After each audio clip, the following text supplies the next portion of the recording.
Yeah, so my name is Jenkins. I am the director and creator of this film, Killa Villa, and I am doing today the director's commentary. I've never done this before, don't really know how it works, but we'll give it a bloody good go. And I was supposed to be joined by the rest of the production crew, but for some bizarre, unknown reasons, they won't want to be associated with this production anymore. But who cares? Because, we will be going on a journey together, yeah? This film, it is life, it is love, it is passion. But, it is also about the property market. Yeah, so the gentleman we saw earlier, just now walking down the street, that is Clive Douglas. He is our estate agent, and he is here to meet young Michael, who is buying his first property, and he is super excited. His hand is out ready to shake to make a good transaction. But as we can see, Clive Douglas does not care about this. He only cares about the money in the envelope. Like all estate agents, all he cares about is the money. I remember being on set and saying, listen, he wants to get his mittens on the money, end of. He's always waiting for the mittens on the money. And here we go. So, young Michael, he is stroking the counter. He is getting a feel for the place, the vibe of the villa. So on a more practical note, I would like to say, if you're buying a property, it is no good to be checking the water, things like this, after you have purchased the property, yeah? This makes no sense. You want to get a proper survey done, get the professionals to do the checking. Don't you be doing the checking, no good. So, So isn't really what we were expecting. How's you mean? This isn't what you were expecting? If we're being honest, no, this isn't. Yeah, well, I thought I'd just explain the motives, the movies, line by line, the story. But I just don't think it's necessary. We could just, you don't... Well, it's funny you say that, because at the film festival there was lots of confusion about what the film was about. It was very annoying. So actually, this is the perfect opportunity now for me to clarify what the story is about. So if I have to do it line by line, I will. Can we carry on? Okay. Yeah? Okay. Don't be coming in here again, Steve.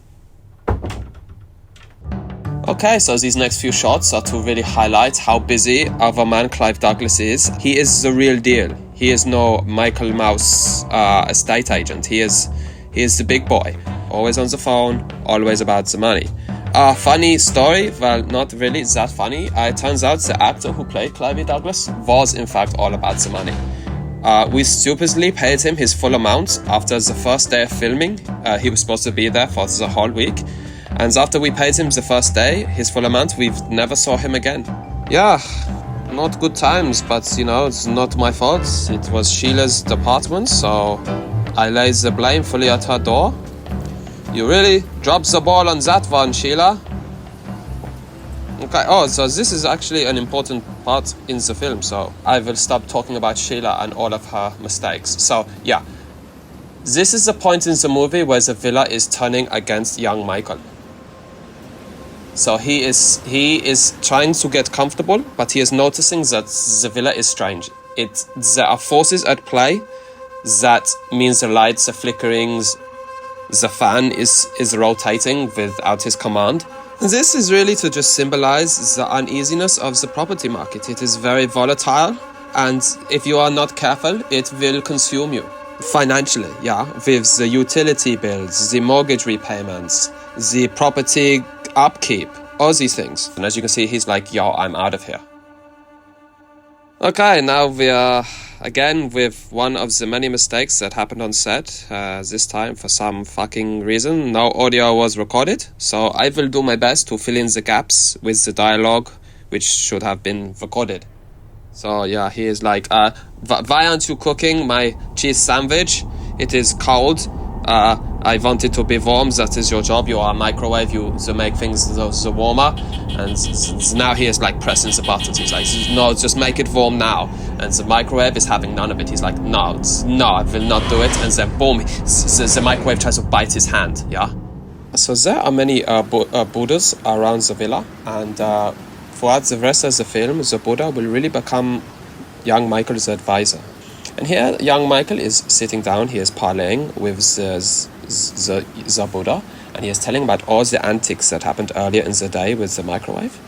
And the Buddha is taking it in, he is listening very carefully, but he is also like, hey, Michael, yeah? It's not just the microwave that you have to be worried about, yeah? What about the sofa? Was it too comfortable?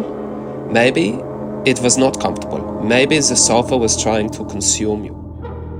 And for a second, I just want you to think about how scary that would be. A sofa, which is there for your comfort, slowly consuming you between the cushions. That is scary stuff now. But hey, this is Killa Villa. What did you expect? Things like this are going to happen. So yeah, young Michael is reflecting about his purchase and maybe that it was not the smartest decision of his life. And he is saying to the Buddha, maybe I'll get back in touch with Clive Douglas. And the Buddha is like, no way, man.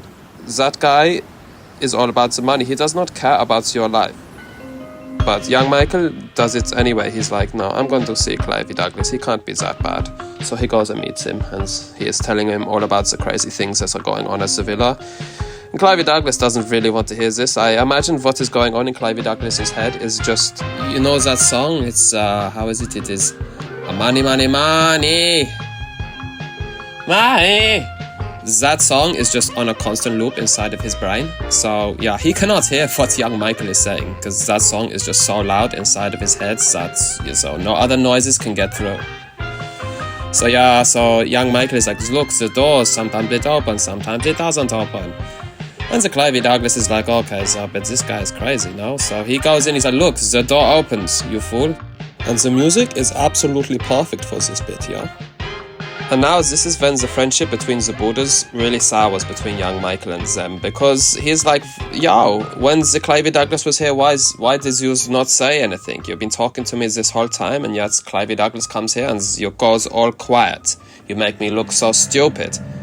And the Buddhas have now the radio silence. So young Michael is losing his mind, yeah? He's going through all the emotions, but he's by himself, he's lonely. And that's what it can feel like when sometimes you are getting onto the property ladder. It can be lonely, it can be scary. The people are talking about big numbers. You think, can I pay these big numbers? What if the building explodes? What if the building sets on fire? All these questions and no answers.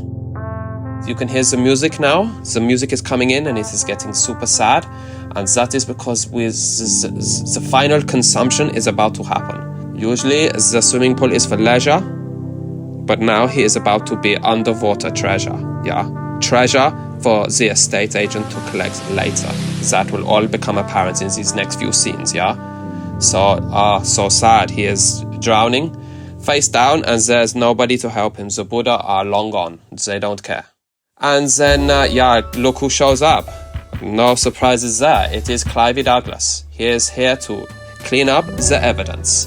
And what is left? It is just the shirt on poor young Michael's back. And that's what will happen in the property market. If you cannot make your repayments, yeah, they will literally take the clothes on your back. So that is the final symbolism at the end of the movie, is the shirt there, was in the pool. And I don't understand why this was so hard for people at the film festival to understand, yeah? It was right there in front of your faces, you dumb bums. So yeah, and now, Clive Douglas is walking away. On set, this was actually the last scene we filmed with him. So when he walks away, that is the last time we see him. He just kept walking. We thought maybe he'll come back, but no. Clive Douglas, all about the money.